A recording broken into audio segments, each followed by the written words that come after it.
Hello everyone, welcome to GATE academy. मैं हूं आपका एजुकेटर संकल्प तिवारी।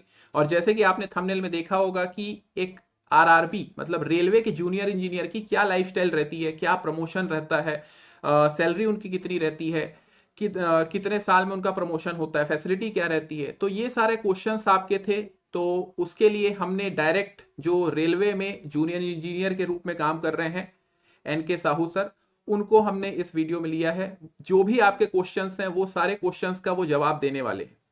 तो hello sir, welcome to GATE hello. Academy. तो बहुत सारे स्टूडेंट्स का थैंक यू ये थैंक यू। क्वेश्चन आ रहा था कि सर रेलवे जूनियर इंजीनियर में डिपार्टमेंट प्रेफरेंस के बारे में, या सैलरी के बारे में, कि अलाउंस वगैरह कैसे रहता है, या प्रमोशन के बारे में। तो इन सब क्वेश्चंस का हम सोचे कि डायरेक्ट जो ऑलरेडी उस डिपार्टमेंट में काम कर रहे हैं, जिन्होंने पिछला आरआरबी जेई का एग्जाम क्रैक किया, एनके साहू सर के बारे में मैं आपको बता दूं। आरआरबी जो कि 2018-19 में हुआ था, उस एग्जाम को इनने इलेक्ट्रिकल डिपार्टमेंट से क्रैक किया, और अभी ये टीआरएस ईएमयू डिपार्टमेंट में है, जूनियर इंजीनियर की पोस्ट में। तो वो हमको सारी चीजें आज बताएंगे। तो सर, पहला क्वेश्चन तो मेरा ये रहेगा कि स्टूडेंट्स लोग सबसे पहली चीज, क्योंकि जॉब कर रहे हैं तो सैलरी वगैरह के बारे में उनको क्वेश्चंस रहता ही है, कि एक जूनियर इंजीनियर की सैलरी क्या रहती है, क्या अलाउंस मिलता है, क्या फैसिलिटी रहती है, क्या प्रमोशन रहता है। इन सब के बारे में थोड़ा सा डिटेल में हम आप बता सकते हैं क्या? क्योंकि मैं जानता हूं कि आप बहुत जी जी वर्कलोड रहता है आप लोग को, तो बहुत मुश्किल से आपसे हमको टाइम मिला है। जी जी सर। जी। देखिए, सैलरी एक बहुत ही बड़ा मोटिवेशन होता है, ठीक है, किसी भी जॉब के लिए। तो हम सैलरी से ही स्टार्ट करते हैं कि एक जूनियर इंजीनियर की सैलरी क्या होती है, राइट। तो इसमें सबसे पहले होता है इसमें ट्रेनिंग। आफ्टर सिलेक्शन आपका 1 साल का ट्रेनिंग होगा। उस ट्रेनिंग ड्यूरेशन में आपको बेसिक प्लस डीए दिया जाएगा, ठीक है। वो उसको एज अ सैलरी कंसिडर नहीं किया जाता। ऑफिशियल टर्म्स में उसको स्टाइपेंड बोला जाता है, ओके राइट। सर। तो उसमें बेसिक दिया जाता है 35,400 रुपीज, ठीक है। और बेसिक उसमें डियरनेस अलाउंस भी जोड़ा जाता है, ठीक है। तो बेसिक प्लस डीए आपका थ्रू आउट ईयर आपको सैलरी दिया जाएगा, ठीक है।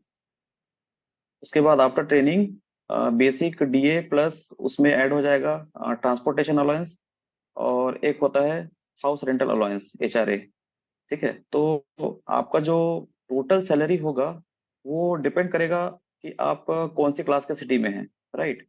तो नॉर्मली क्या होता है, सेंट्रल गवर्नमेंट जो जॉब है उसको 3 सिटी में इसका क्लासिफिकेशन किया जाता है एचआरए डिस्ट्रीब्यूट करने के लिए, ठीक है। X X class city, Y class city और जेड क्लास सिटी।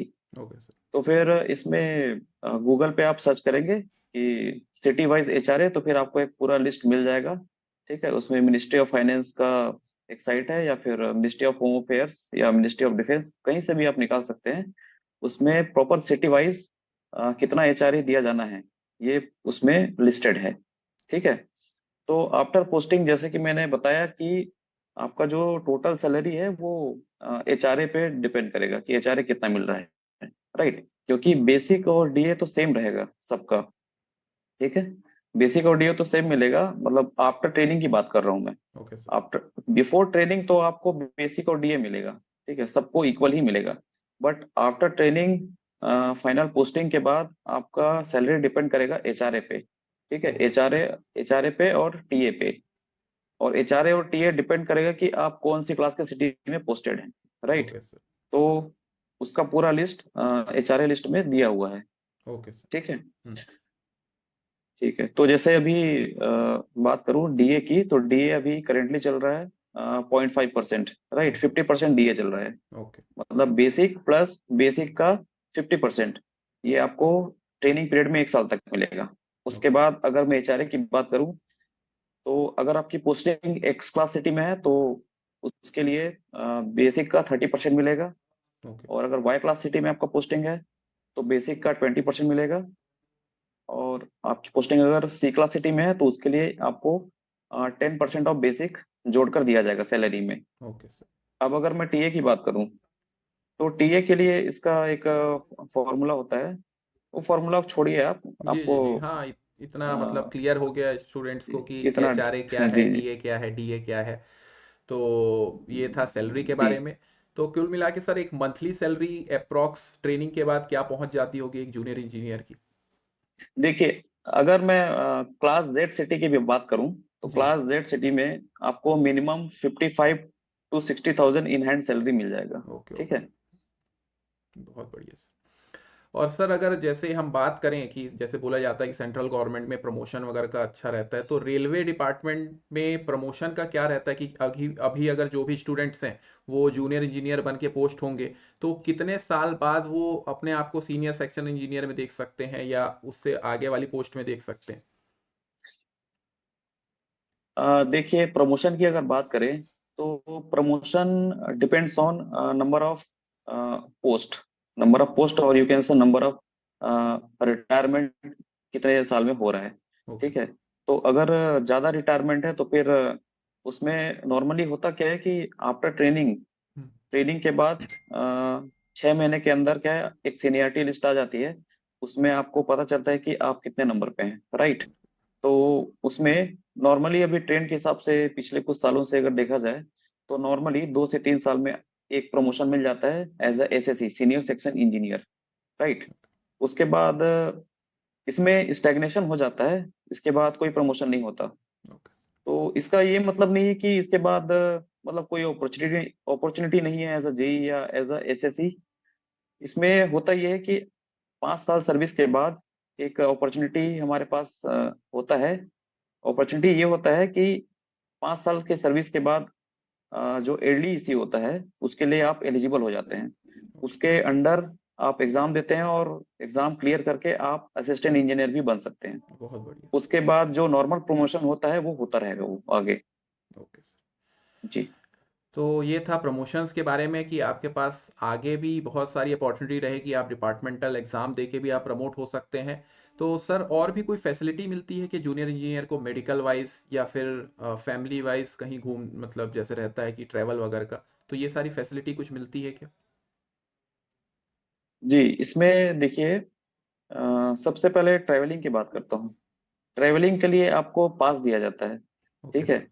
एक होता है प्रिविलेज पास होता है, और एक होता है पीटीओ बोलते हैं जिसको, okay sir. Privilege ticket order. Okay sir. ठीक है। तो ये दो टाइप का ट्रैवलिंग फैसिलिटी आपको अवेलेबल होता है। बट इसमें इंटरेस्टिंग चीज ये है कि ट्रेनिंग के दौरान किसी किसी डिपार्टमेंट को ये फैसिलिटी दिया नहीं जाता। Okay sir. मोस्टली देखा जाता है कि वर्कशॉप वालों को ये मिल जाता है, बट आप ये मान के चलिए कि ट्रेनिंग ड्यूरेशन के 1 साल के ड्यूरेशन में ओके सर। आपको ये फैसिलिटी नहीं दिया जाएगा। आफ्टर फाइनल पोस्टिंग आपको एक सेट पास मिलेगा, जिसमें एक बार आने का और एक बार जाने का फैसिलिटी टोटल फ्री होता है। Okay sir. और 3 सेट पीटीओ मिलता है हमको, जिसमें जितना भी फेयर है, बेसिक फेयर का 30% कॉस्ट हमको पे करना होता है। ऐसे करके हमको 3 सेट मिलते हैं। ओके। तो 3 सेट पीटीओ मिलता है और एक सेट पास मिलता है हमको।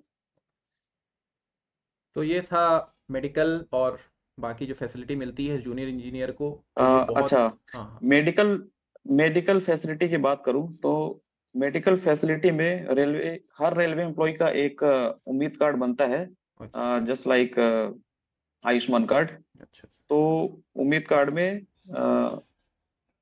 आप पर जो भी डिपेंडेंट है, एक एम्प्लॉय एक एम्प्लॉय पर एक एम्प्लॉय पे जो भी डिपेंडेंट है, डिपेंडेंट में वाइफ आती है और चिल्ड्रन आते हैं, तो वो उनको वो फैसिलिटी मिल जाती है।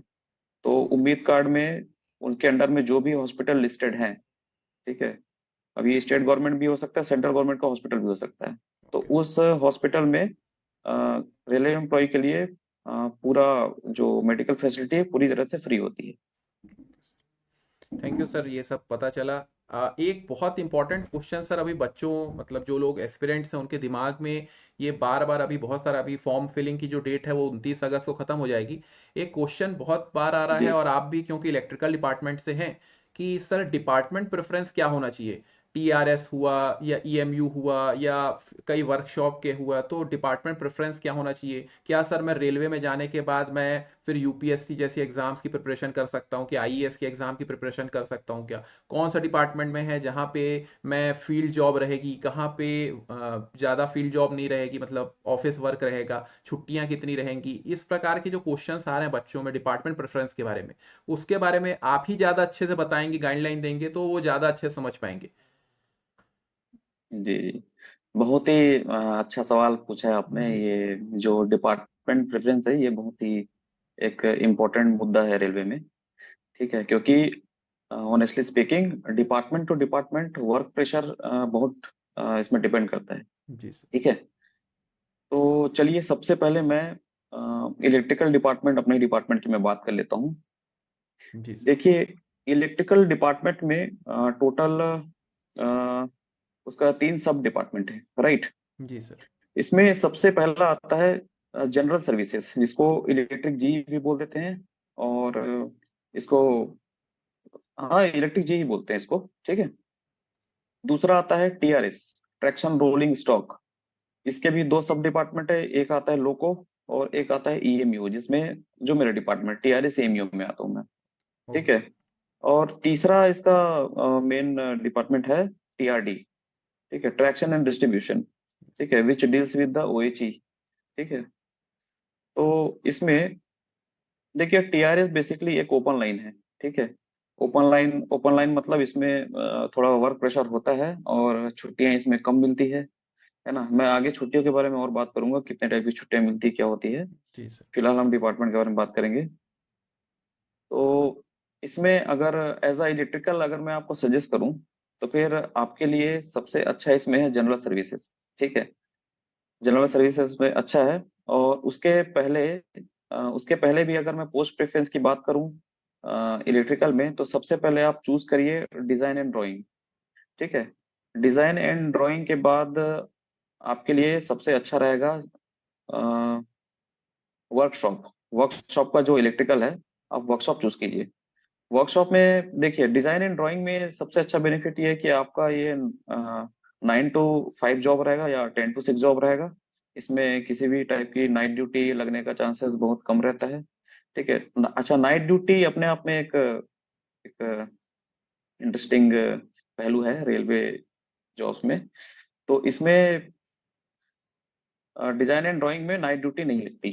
ठीक है। यस। उसके बाद अगर मैं वर्कशॉप की बात करूं, तो वर्कशॉप भी ये नाइट ड्यूटी वर्कशॉप में नहीं होती।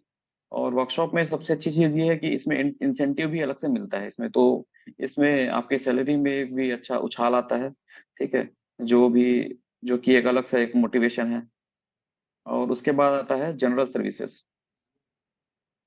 तो जनरल सर्विसेज में थोड़ा सा, मतलब better than TRD and TRS, general services होता है। इसमें इंसेंटिव तो नहीं मिलता, बट जो वर्क प्रेशर है ये कम रहता है इसमें थोड़ा सा। ठीक है। अच्छा। और बाकी डिपार्टमेंट की बात करें, तो बाकी तो मैं कुछ बोल नहीं पाऊंगा, सिंस मैं इलेक्ट्रिकल ब्रांच से जी बिलोंग करता हूँ। सर। जी सर। जी तो थैंक यू सर। और मैं एक लास्ट पूछना चाहूँगा, क्योंकि आप भी उमेश धांडे सर से के स्टूडेंट रह चुके हैं, तो और हम गेट एकेडमी प्लेटफॉर्म में हैं, तो अभी कोर्स लॉन्च हुआ है जिसमें कि हम लोग स्टूडेंट्स को मिनिमम कॉस्ट में पूरा कोर्स करा रहे हैं आरआरबी से रिलेटेड।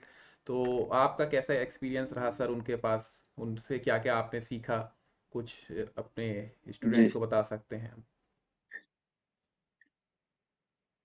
देखिए, मैं बहुत जगह से पढ़ा हुआ हूँ। ठीक है। लेकिन एज अ पहले जब मैं कॉलेज में उनसे पढ़ा था, डांडे सर से, तो मैं डेफिनेटली ये बोल सकता हूँ कि he is one of the best teachers in my life. ठीक है। इनफैक्ट मैं तो कहूँगा कि जितना भी मैंने एक टेक्निकल स्मार्टनेस जो सीखा है, ये मैंने ढांडे सर से ही सीखा है। ठीक है। तो इसमें कोई डाउट नहीं है कि अ, वो कैसा पढ़ाते हैं, इसमें कोई क्वेश्चन नहीं है। इसमें क्वेश्चन ही नहीं है। बहुत ही अच्छा पढ़ाते हैं, शानदार पढ़ाते हैं। मेरे लिए वो बेस्ट टीचर है वो। तो थैंक यू सर अपना कीमती समय हम लोग को देने के लिए, और जितने स्टूडेंट्स हैं उनके डाउट क्लियर करने के लिए। तो एन के सर को मैं गेट एकेडमी की तरफ से बहुत बहुत धन्यवाद बोलता हूँ। तो इसी प्रकार के हम लोग आपके जो थैंक यू। स्टूडेंट्स के जो क्वेश्चंस हैं उनके लिए हम लोग वीडियो लाते रहेंगे। जो जो उनके डाउट्स थे डिपार्टमेंट प्रेफरेंस को लेके, तो एनके साहू सर ने वो क्लियर किया कि क्या डिपार्टमेंट प्रेफरेंस होना चाहिए, सैलरी क्या रहती है, प्रमोशन क्या रहती है, फैसिलिटी क्या रहती है। तो ये सारी चीज़ें सुन के आप ऑलरेडी मोटिवेट हो चुके हैं कि आपको क्यों इस एग्ज़ाम की तैयारी करना है और क्या फ़ायदे हैं इस एग्ज़ाम में, इस पोस्ट में आपको जाने के बाद। तो मिलते हैं नेक्स्ट वीडियो में, तब तक के लिए आप लोग अपना ख्याल रखिए, घर में सुरक्षित रहिए। धन्यवाद। Thank you.